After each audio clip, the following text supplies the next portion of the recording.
رسول اللہ صلی اللہ علیہ وآلہ وسلم سے سنا۔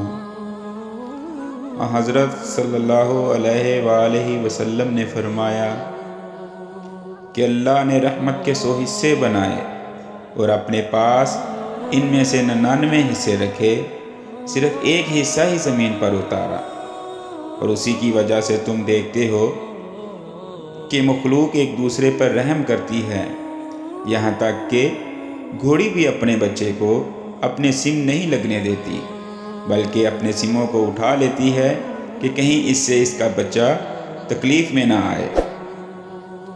صحیح بخاری حدیث نمبر 6000۔